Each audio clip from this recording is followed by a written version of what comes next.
En direct du stand SLM Ado du Salon du Livre de Montréal, je suis avec l'auteur Patrice Cazot qui nous offre cet automne une toute nouvelle série dont le premier tome s'appelle Coyote. On dit que c'est un western fantasy. C'est quoi cette bibite-là? Un western fantasy.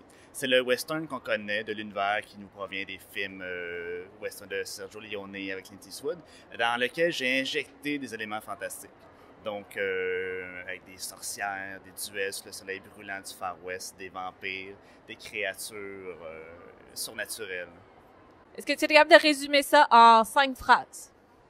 Le livre en 5 phrases? Ah, une histoire de revanche des anciens partenaires de crime qui sont opposés, qui remplissent une mission pour une sorcière et puis qui vont croiser la route de personnages surprenants.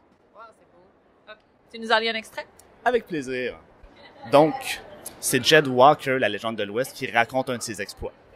Il mima son geste. Bang!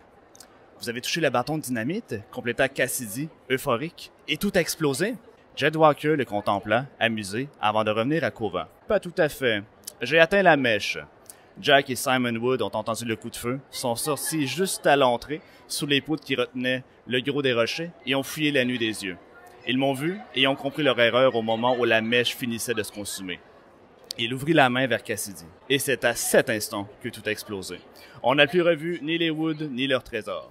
Même s'il ne voyait pas son visage, Renard devinait l'émerveillement dans les traits du jeune homme. Celui-ci se retenait d'applaudir. À ses côtés, Kova ne daignait toujours pas d'épier les bras de sur sa poitrine. Elle dévisageait Jed Walker avec une intensité qu'elle devait réserver à ceux qui se moquaient de ses origines. « Il n'y avait pas de sortie secondaire ?» lança-t-elle avec une moue dubitative. Les yeux rieurs de Walker se figèrent. « Non. » Ça paraît un peu stupide de se réfugier dans une caverne s'il n'existe pas de sortie secrète, surtout si on protège la seule entrée avec un bâton de dynamite. Si c'est le cas, le gang des Wood n'était peut-être pas si terrible que ça.